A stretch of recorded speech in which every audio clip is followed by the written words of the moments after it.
আপনাদের খালামার খাওয়ার স্টাইল দেখেন, সেই স্বাদ। কাঁচা আমের রেসিপি আমি একটু খেয়ে দেখে কেমন হয়েছে। এই যে দেখেন আমাদের রেসিপি, একটু ক্লোজ ভাবে দেখা। এই দুটো আম কিনে আনছে 90 টাকা দিয়া। এই যে দেখেন রেসিপিটা। আমার সোনার চান পিঠা কুকু কই রে?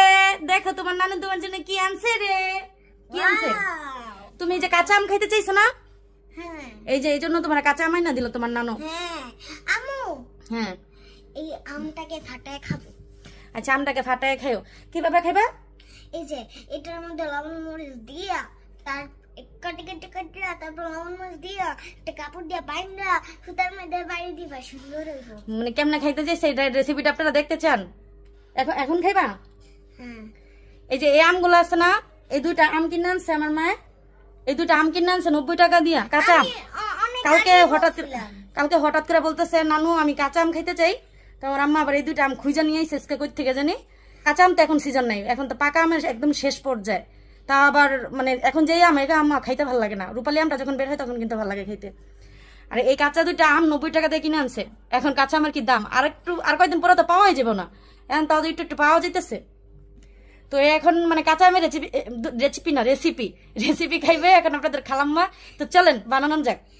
হ্যালো গাইস, দেখেন আমি আমও খাবো আমরাও খাবো। তো এখন আমরা আমটা হচ্ছে ছিলে নি, এটা তো যেহেতু আমাদের গাছের আম না, আর উপরের চামড়াটা তিতা হয় কিনা কে জানে, এই জন্য আমরা হইতেছে আমটা ছিলে নিতেছে। তুমি আমরা খাও, মজা লাগবে। মানে ওর জ্বরের কারণে ও টক খাইতে চাইতেছে বেশি। আসলে জ্বরের মুখে টক খাইতেই ভালো লাগে। যেমন আমি হচ্ছে হয়তো একটা ভিডিওতে দেখছেন, আমি একটা পেজের থেকে আম সপ্তাহ অর্ডার দিছিলাম। এই জ্বরের মধ্যে এই আম সপ্তাহ গুলা খাই আমি শেষ করছি। এই বয়ামের সব আচার গুলা আমার কাছে এত ভালো লাগছে, আর ঝালটাও লাগছে, মজা লাগছে খেতে। তো এই জন্য হইতেছি কি, এটা এই যে রেসিপিটার কথা বলতেছি, এটা সবচেয়ে হয় কাঁচা আম একদম গাছ থেকে টাটকা আমটা পাড়ার পরে ওই রেসিপিটা করলে কিন্তু বেশি মজা লাগে। মানে যেহেতু আমাদের গাছের আম নেই, কি আর করার, এটারই আমরা এখন ই করবো। তো এটা আমি ধুয়ে নিব, ধুইয়া তারপরে কি করতেছি আপনারা দেখাইতে।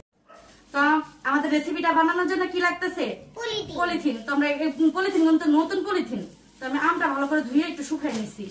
তারপরে এটার মধ্যে আমি দিয়ে দিব এই যে এখানে লবণ মরিচ আছে, এই লবণ মরিচ এখানে দিয়ে দিব। তারপরে হইতেছে যেহেতু হ্যাঁ এতই হইব, টক হইব না আমরা। তো আমি আরেকটা যেহেতু পাতলা পলিথিন, আমি একটু ভারী করে দিয়ে নিতেছি যাতে ছিঁড়া যেন অন্য কোথাও না পড়ে। বুঝছেন গাইস? এরপরে আমাদের এই রেসিপি দেখে যদি কারো এখন লোভ লাগে তাহলে কিন্তু আমরা দায়ী না, আপনারা বাজার থেকে কিনে না কেমন। সাথে এটা নিয়ে নিলাম, সহজই রেসিপি, এটা অনেকে খাইছেন। তারপর আপনাদেরকে দেখাইতেছি।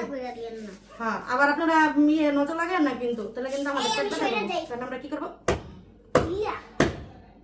অবশ্য আমরা খাইতাম এগুলো দেওয়ালের মধ্যে পিটাইয়া, এখন দেওয়া উচিত ই করা যাবো না। তাই আমরা এটার মধ্যেই ই করতেছি। অলরেডি আমাদের হয়ে গেছে আমাদের রেসিপি, এখন খুললে বোঝা যাবে কেমন হবে।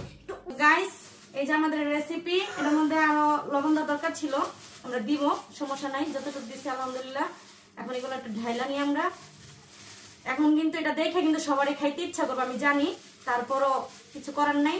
আপনাদেরকে আমি সহজভাবে রেসিপি দেখাই দিচ্ছি, এটা অনেকে খাইছেন তারপরও দেখাই দিচ্ছি আর কি। এই যে দেখেন আমাদের রেসিপি, একটু ক্লোজ ভাবে দেখা। একটু লবণ মরিচ দিয়ে দাও। হ্যাঁ একটু লবণ মরিচ তো অবশ্যই দিব। তো আমরা একটু লবণ মরিচ আবার একটু ছিটে দিচ্ছি। এটার মধ্যে যদি একটু শুকনা মরিচ দেই আরো বেশি মজা লাগবে। হ্যাঁ এই যে এটার মধ্যে শুকনা মরিচ দিলে আরো বেশি মজা লাগবে। তো এটা কিন্তু আমার টেকনিক। তো দেখেন তো আমাদের রেসিপিটা কেমন হয়েছে, একটু দেখেন। এই যে দেখেন রেসিপিটা। তো খালাম্মা আপনার জ্বরের জন্য স্পেশাল ভাবে আমের রেসিপি, এখন আপনি খেয়ে বলবেন কেমন হয়েছে। আচ্ছা আগে খেয়ে দেখেন কেমন হয়েছে। লোভ পড়ে যাচ্ছে না, লোভ পড়ে যাচ্ছে খালাম্মার, লোভ পড়ে যাচ্ছে। একটু ক্লোজ ভাবে দেখেন, একটু ক্লোজ ভাবে দেখেন খালাম্মাকে কেমন দেখা যাচ্ছে। খালাম্মার খাওয়া দেখে তো আমার নিজেরই পানি এসে পড়ছে জিহ্বায়। কি মজা, জামাতে পড়তেছে। আমি একটু খেয়ে দেখে কেমন হয়েছে। এই যে দেখেন খুবই খুবই খুবই লোভনীয়, এত টেস্ট হয়েছে আমি কথা বলতে পারতেছি না। আমি আগে খাই নি, বিসমিল্লাহ। আর আপনাদের খালামার খাওয়ার স্টাইল দেখেন, সেই স্বাদ। আমরা যদি টাটকা হইতো আরো বেশি মজা লাগতো। রেসিপি দেখে আপনাদের কাছে কেমন লাগলো অবশ্যই কমেন্টের মাধ্যমে জানাতে কিন্তু ভুলবেন না। আর আপনারা যদি মানে অসময়ে জিনিসের রেসিপি দেখতে চান অবশ্যই কমেন্টে জানাবেন। তো আজকের মতো আল্লাহ হাফেজ।